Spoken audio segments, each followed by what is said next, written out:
Margaret Hayes was given 6 months to live as diabetes destroyed her body, while expensive medications drained her savings and left her worse than before. The medical system that should have healed her instead kept her trapped in a cycle of costly treatments that barely worked, dismissing ancient remedies as worthless folklore. But when a forgotten grandmother's recipe dropped her blood sugar over 120 points in just 15 minutes, everything changed. Listen to how this dying woman defied her doctors, sparked a quiet revolution, and discovered that sometimes the oldest answers hold the power modern medicine forgot. Margaret Hayes stood motionless in her small kitchen, her knuckles white as she gripped the worn laminate countertop. The glucose monitor sat before her like a judge delivering a sentence. 387. The red digits blurred as tears threatened to spill. She blinked them back, forcing herself to breathe through the tightness crushing her chest. Dr. Patterson's voice echoed in her mind, those words from yesterday's appointment cutting deeper with each replay. 6 months, Margaret. Maybe less if we don't get this under control. His face had been kind but grave, the expression of a man who delivered this news too many times before. She'd sat in that sterile office, surrounded by diabetes education posters and pamphlets she'd already memorized, and felt her future shrinking to a dark point on the horizon. At 62, Margaret should have been planning retirement adventures, maybe finally taking that trip to the Grand Canyon she'd always dreamed about. Instead, she was planning her funeral. The past decade had been a slow-motion robbery, diabetes stealing piece after piece of the life she'd built. First came the vision problems 3 years in. She'd noticed it while reading to her grandson, the letters swimming and doubling on the page. She'd blamed aging, bought reading glasses, pretended everything was fine, but deep down she'd known. Then the nerve damage crept into her feet. It started as tingling, almost pleasant at first, like her feet had fallen asleep. But the sensation never went away. It morphed into numbness, punctuated by sudden jolts of burning pain that would wake her in the middle of the night, gasping. Walking became an exercise in uncertainty. She couldn't feel the ground beneath her properly, stumbled on flat surfaces, abandoned the running shoes that had carried her through 15 marathons. Now kidney failure lurked just beyond the next blood test. Dr. Patterson had shown her the numbers, the creatinine levels creeping upward, the filtration rate sliding down, dialysis, transplant lists, a feeding tube if her stomach finally gave out from the damage. She saw her future mapped in declining lab values and increasing medication lists. Margaret glanced at the pill organizer on the counter, a rainbow of pharmaceutical promises that never quite delivered. Morning doses, metformin, Jardiance, glipizide, lisinopril for blood pressure, atorvastatin for cholesterol. Afternoon, more metformin. Evening, insulin, carefully calculated based on what she'd eaten, what she planned to eat, how much she'd moved, how stressed she felt. Her body had become a complex equation she could never quite solve. The worst part wasn't the physical deterioration. It was watching herself disappear. The Margaret who'd bounded out of bed at dawn for long runs, who'd spent weekends transforming vacant lots into community gardens, who'd organized neighborhood cleanups and coached youth soccer, that woman was gone. In her place stood a trembling shell who couldn't walk to the mailbox without resting, who spent her days counting carbohydrates and pricking her fingers until they were calloused and sore. Emily had moved back home 3 months ago, abandoning her apartment downtown and the independence she'd fought so hard to achieve. Margaret heard her daughter's footsteps every morning, that careful approach to her bedroom door, the pause while Emily listened to make sure her mother was still breathing. The shame of that daily ritual burned hotter than any nerve pain. "I'm fine, sweetheart," Margaret would call out before Emily could knock, trying to inject energy into her voice to sound like someone worth saving. But they both knew the truth. Every morning brought the same exhausting ritual. Emily would help her mother sit up, steady her as dizziness washed over her, hand her the glucose monitor. They'd wait together for the number, Margaret's stomach clenching with dread. Then came the insulin injection, Emily's young hands steadier than her mother's trembling fingers. Margaret had taught her daughter to read, to ride a bike, to drive a car. Now Emily was learning to keep her alive. Breakfast was a mathematical exercise. Exactly 37 grams of carbohydrates. Not 36, not 38. Margaret had memorized the carb counts of everything in her kitchen.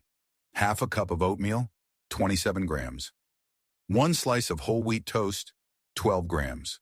A small apple, 15 grams.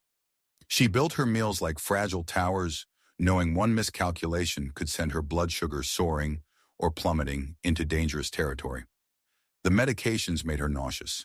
Metformin, especially, turned her stomach into a churning pit of acid. She learned to keep crackers by her bed, nibbling them slowly to settle the roiling. But eating meant more carbs, which meant more insulin, which meant more monitoring, more adjusting, more anxiety. The cycle never ended. Every month, Margaret sat at her kitchen table with the pharmacy bills spread before her pension statement in hand, a calculator at her elbow. The math was brutal. Insulin alone consumed $300 monthly, even with insurance. The test strips, the lancets, the other medications, it all added up to more than half her fixed income. She'd canceled her cable, stopped buying new clothes, learned to stretch every grocery dollar. Her savings account, once healthy enough for emergencies and small pleasures, dwindled steadily. She felt like a burden. The thought pressed on her constantly, a physical weight on her chest. Emily should be building her career, dating, living her own life. Instead, she was home every evening, checking on her mother, preparing diabetic-friendly dinners, researching new treatment options with desperate optimism that Margaret couldn't share anymore. Margaret remembered who she used to be, the woman who'd run the Chicago Marathon at age 48, crossing the finish line with tears of joy streaming down her face. The woman who'd convinced the city council to donate 3 abandoned lots for community gardens, who'd spent every weekend with her hands in the dirt, teaching neighborhood kids to grow tomatoes and zucchini. She'd been strong, capable, needed. Now she was weak, dependent, a drain on everyone who loved her. That afternoon, everything shifted. Margaret was sitting in her usual spot on the worn couch, staring blankly at a television show she wasn't really watching, when the front door burst open with unusual force. Emily practically ran into the living room, her eyes bright with something Margaret hadn't seen in months, unguarded excitement. "Mom, you have to see this." Emily's words tumbled out breathlessly as she dropped onto the couch beside her mother, phone already in hand, fingers swiping frantically. Margaret felt a familiar wariness settle over her. She'd learned to be cautious about hope. Too many miracle cures had promised everything and delivered nothing but disappointment and wasted money. "Look." Emily thrust the phone into her mother's hands. The article headline read, "Local Woman Reverses Type 2. Diabetes Using Grandmother's Ancient Remedy." Margaret's eyes scanned the text, her brain automatically searching for the catch. There was always a catch. But as she read, something stirred in her chest, uncomfortable and unfamiliar. The woman in the article, Ruth Coleman, was 71 years old. She'd been diabetic for 18 years, insulin-dependent for 12. Her story read like a mirror of Margaret's own. Declining health, mounting medications, doctors warning of dire consequences. Then Ruth had remembered something her Native American grandmother had taught her decades ago, a traditional remedy made from plants that grew wild in their region. She reversed her diabetes in 3 months using some ancient herbal remedy her grandmother taught her. Emily read aloud, her voice trembling with barely contained emotion. "No insulin, no medications, Mom." Her doctor confirmed it. Margaret felt her chest tighten, that old sensation of hope trying to claw its way past years of disappointment. Her hands began to shake, not from low blood sugar, but from the dangerous possibility that maybe, just maybe, there was still a way out of this nightmare. "Emily, sweetheart," Margaret's voice came out, rougher than she intended. "I've tried everything." The words tasted bitter, a catalog of failures. "Remember the cinnamon supplements?" She did remember. 6 months of choking down horse pill-sized capsules, 3 times daily, because some internet article claimed cinnamon could regulate blood sugar. Her glucose numbers hadn't budged. $200 wasted. "The apple cider vinegar?" Margaret continued. That had been even worse. Drinking diluted vinegar every morning until her throat burned and her stomach revolted. Her A1C had actually gone up during that trial. "That expensive juice cleanse that made me sicker?" $300 for a week's worth of pressed vegetable juice, organic and raw, and guaranteed to reset her metabolism. She'd spent the entire week in the bathroom, weak and miserable, her blood sugar swinging wildly from the fruit content. Each failed attempt had carved away another piece of her ability to hope. She'd learned to be skeptical, to protect herself from the crushing disappointment that followed each miracle cure that wasn't. But Emily wasn't giving up. "This is different, Mom." Her daughter's hand found hers, squeezing gently. The woman's doctor confirmed it. Her A1C went from 11, 2 to 5, 4. She's completely medication-free. Those numbers penetrated Margaret's defenses. An A1C of 11, 2 meant average blood sugars over 300. That was worse than Margaret's current 9, 8, and Ruth Coleman had brought it down to 5. 4, that was normal, non-diabetic range. That was impossible. "What if this could work for you?" Emily's eyes pleaded, and Margaret saw herself reflected there. Desperate, diminished, dying by degrees. Margaret wanted to believe. Every cell in her body screamed at her to believe. But the weight of countless failures pressed down on her shoulders, making it hard to breathe. Still, she found herself nodding, reaching for the phone, reading the article more carefully. Ruth Coleman's face smiled from the photograph, weathered but vibrant, holding a mug of dark tea. She described her grandmother's remedy in detail. A simple tea made from bitter melon, fenugreek seeds, and cinnamon bark, prepared in a specific way passed down through generations. Ruth claimed her blood sugar had dropped from over 400 to normal ranges within minutes of drinking it, and consistent use over 3 months had transformed her health completely. "It's probably exaggerated," Margaret muttered. But even as she spoke, her hands were reaching for her laptop, opening search windows with trembling fingers. She spent the next 3 hours falling down a research rabbit hole. Medical studies on bitter melon appeared on her screen, dense with terminology she didn't fully understand but tried to parse anyway. Insulin-mimicking properties, Sharonton compounds, improved glucose uptake. The studies were small, often contradictory, nothing that would convince a doctor. But they were there. Bitter melon wasn't just folklore. Scientists had actually studied it. Fenugreek came next. More studies, these slightly more robust, slowed carbohydrate absorption, improved insulin sensitivity, reduced fasting blood glucose. Margaret's heart beat faster as she clicked through abstracts and conclusions. Nothing she found explained Ruth Coleman's dramatic results. Nothing suggested blood sugar could drop over 100 points in minutes. But there was enough legitimate research to make Margaret wonder if maybe, just maybe, generations of traditional healers had understood something modern medicine was only beginning to investigate. She read Ruth's story again, then a third time. The woman described checking her blood sugar before the first cup of tea, 417.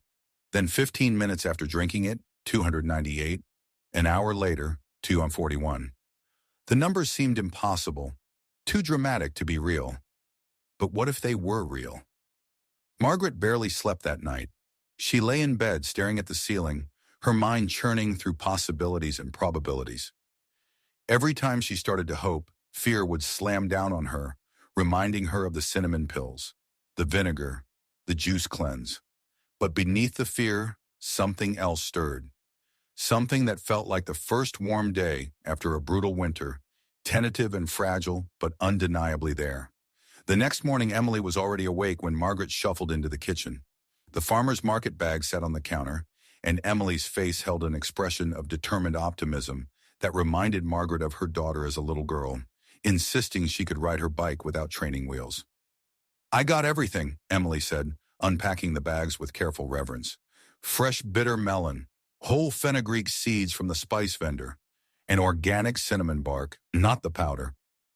Margaret's hands shook as she reached for the strange, knobby green melon. It looked alien, almost aggressive with its ridged surface. She'd never cooked with bitter melon before, had only seen it in Asian grocery stores, and wondered what brave souls actually ate it. "Let's try it, Mom. Just once." Emily's voice was soft but steady. "What's the worst that could happen?" Margaret could think of many worst-case scenarios. Allergic reaction, interaction with her medications, blood sugar crashing too low. But she could also think of the alternative, continuing on this slow march toward dialysis and amputation and early death. "Okay," she whispered. Following Ruth Coleman's precise instructions felt like performing a sacred ritual. Slice the bitter melon thin, removing the seeds and white pith. Toast the fenugreek seeds in a dry pan until fragrant, until they released a scent that reminded Margaret of maple syrup mixed with celery. Add the cinnamon bark. Pour boiling water over everything. Steep for exactly 7 minutes. The smell that rose from the steeping tea was unlike anything Margaret had encountered. Earthy, sharp, almost medicinal, with undertones of sweetness from the cinnamon trying to mask the aggressive bitterness of the melon. It didn't smell like hope. It smelled like desperation brewed into liquid form. Before drinking it, Margaret checked her blood sugar, the familiar prick of the lancet, the small blood drop, the pause while the meter calculated. 412, higher than usual, probably from the stress of hoping, the adrenaline of possibility. She lifted the cup to her lips. Emily watched with an intensity that made Margaret's hands shake harder. The first sip hit her tongue with shocking bitterness, so astringent it made her mouth pucker involuntarily. She forced herself not to spit it out, swallowing past her gag reflex. The liquid coated her mouth and throat with a film that tasted like earth and disappointment. "It's awful," she managed, but Emily was already nudging the cup back toward her lips. "Drink it all, Mom. That's what the article said." Margaret forced down the entire cup, each swallow an act of will. The bitterness intensified rather than faded, and by the last gulp, her stomach was churning. She set the empty cup down with trembling hands and looked at her daughter. They sat together at the kitchen table, neither speaking. Margaret felt foolish for hoping that some folk remedy, some bitter tea made from vegetables and seeds, could accomplish what tens of thousands of dollars in pharmaceuticals and medical care couldn't. She was a fool, a desperate, dying fool. The kitchen clock ticked. 5 minutes. 10. 15. "Check it," Emily whispered, her voice barely audible. Margaret's fingers fumbled with the glucose monitor, dropping it once before securing it properly. She pricked her finger, the familiar sting registering distantly. The blood pooled, a perfect crimson drop. She touched it to the test strip and held her breath. The device calculated. 3 seconds that stretched into eternity. 287. Margaret stared at the number, her brain refusing to process what she was seeing. She dropped the monitor, grabbed it again, checked the timestamp. 15 minutes ago, 4:12. Now, 287. That was 125 points in 15 minutes. "It's broken," she said, her voice flat. "The monitor's malfunctioning." But even as she spoke, she was reaching for a new test strip, pricking a different finger. The second drop of blood, the second calculation, 284. "Emily," Margaret's voice cracked. "Emily, it dropped over 120 points in 15 minutes. Mother and daughter locked eyes across the small kitchen table. Neither dared to speak the thought forming in the air between them, too fragile to touch, too powerful to ignore. Margaret saw her own desperate hope reflected in her daughter's face, mixed with terror that this could be another cruel trick, another disappointment waiting to crush them. Margaret's hands moved automatically, checking again. She needed data, needed proof, needed to know if this was real or if her failing body was playing one final joke on her. She set a timer on her phone for 1 hour. They sat together in silence, the empty teacup between them like a prayer offering. Margaret felt her heart pounding, felt sweat beating on her forehead despite the cool morning air. Her stomach churned from the bitter tea, but underneath the nausea, something else was happening. The fog that had clouded her mind for years seemed to be lifting, just slightly, like the first weak sunlight after a storm. When the timer chimed, Margaret's hands shook so badly that Emily had to hold the monitor steady. Another prick, another drop of blood, another impossible calculation. 214. Margaret checked again an hour after that, at lunchtime. 178. By dinner, her blood sugar was reading 168. For the first time in a decade, her numbers were approaching normal range, and she hadn't injected a single unit of insulin. Margaret sat at the dinner table, her untouched meal cooling on the plate in front of her, and began to cry. Not quiet tears, but great heaving sobs that shook her entire body. Emily was beside her instantly, arms wrapped tight, both women weeping together. "Is it real?" Margaret gasped between sobs. "Is this real?" "I don't know, Mom," Emily whispered back, "but we're going to find out." The next 3 weeks transformed Margaret's life. She drank the bitter tea 3 times daily, forcing down the astringent brew that still made her wince. Her glucose readings stabilized between 110 and 140, numbers she hadn't seen in 8 years. The mental fog lifted. She could read without her vision blurring, the words staying clear on the page. The constant tingling in her feet faded, replaced by normal sensation. Dr. Patterson was skeptical when she arrived for her monthly appointment. "Let's see these home readings," he said, adjusting his glasses. His expression shifted as he reviewed her logbook, eyebrows drawing together in confusion. "Margaret, I need to run blood work. This doesn't make sense." The comprehensive metabolic panel revealed results that made Dr. Patterson call in his colleague, Dr. Chen. Margaret's A1C had dropped from 10.8 to 7.2 in just 3 weeks. Her kidney function markers were improving, creatinine down, filtration rate up. "What changed?" Dr. Patterson demanded, his professional composure cracking. "New medication? Different diet?" When Margaret explained about the tea, his face hardened. "Folk remedies don't work like this. You're playing with your life." His voice was sharp, almost angry. "These results could be anomalous. You could experience temporary improvement before a catastrophic crash." But he couldn't deny the numbers in front of him. He reluctantly agreed to reduce her insulin dosage, warning her that she was making a dangerous mistake trusting unproven treatments. Emily intensified her documentation. She filmed Margaret preparing the tea, recorded every glucose check, tracked meals and symptoms in detailed spreadsheets. She was building evidence, proof that this wasn't imagination or luck. Word spread through invisible networks of desperation. Dorothy, Margaret's neighbor, came first, her own glucose meter in hand. Then Robert, facing blindness at 47. Then Maria, Patricia, Samuel. People who'd exhausted medical options, who couldn't afford their medications, who were watching their bodies fail. Margaret shared everything freely, the exact recipe, the preparation method, the importance of monitoring. She sat with each person for their first cup, celebrated their dropping numbers, offered hope. Within 2 months, Margaret's A1C hit 6.1. Dr. Patterson eliminated her insulin entirely.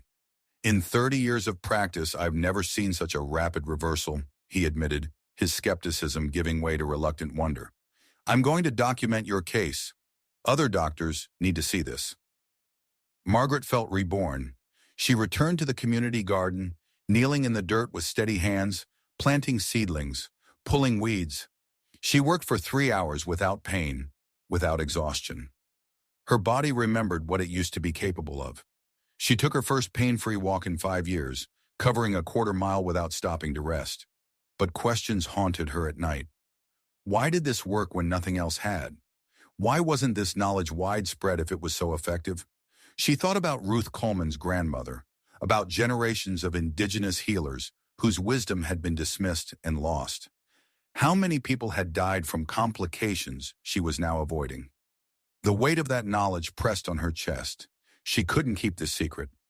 Emily built a simple website, Margaret's Tea, One Woman's Journey Reversing Diabetes. They included the recipe, Margaret's glucose logs, her before and after A1C results, testimonials from neighbors. They expected maybe 100 views. Within a week, they had 50,000. The emails poured in from across the country. Desperate parents of diabetic children, elderly people facing amputation, young adults told they'd need insulin for life. Margaret read each message through tears, recognizing her own desperation reflected back thousands of times over. Medical researchers reached out, proposing clinical trials. A Johns Hopkins team wanted to study the tea's mechanisms. Endocrinology conferences invited her to speak. But pharmaceutical companies sent cease and desist letters, claiming she was making unsubstantiated health claims, endangering public health. The legal threats were designed to intimidate, to silence. Margaret consulted a lawyer. You're sharing personal experience, not selling anything or claiming to be a medical professional, he said. You have the right to tell your story. So she kept telling it. She spent evenings responding to emails, guiding people through preparation, celebrating their victories. Some reported no change, the tea didn't work for everyone, but enough experienced improvements that the website kept growing. Dr. Patterson became her ally, submitting a detailed case study to medical journals. This deserves investigation, he told her. Your recovery isn't just statistically significant, it's revolutionary. 6 months after her first cup of tea, Margaret's A1C was 5. 6 solidly normal. She'd lost 40 pounds. Her energy rivaled her 40s. When she looked at Emily, she saw not a caretaker but a partner in something bigger than either had imagined. The evening news came to interview her. Margaret stood in her flourishing garden, surrounded by vegetables she'd planted with recovered hands. This isn't just about me, she told the reporter. It's about questioning what we accept as inevitable. My doctors told me diabetes was a life sentence. My grandmother's generation knew better. Sometimes the oldest answers are the ones we need most. That night, Margaret received an email from Ruth Coleman. You've given so many people their lives back. My grandmother would be proud. Keep sharing the old wisdom. It belongs to everyone.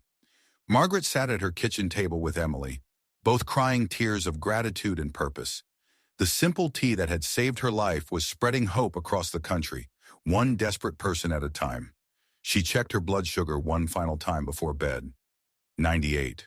Normal. Healthy. Free.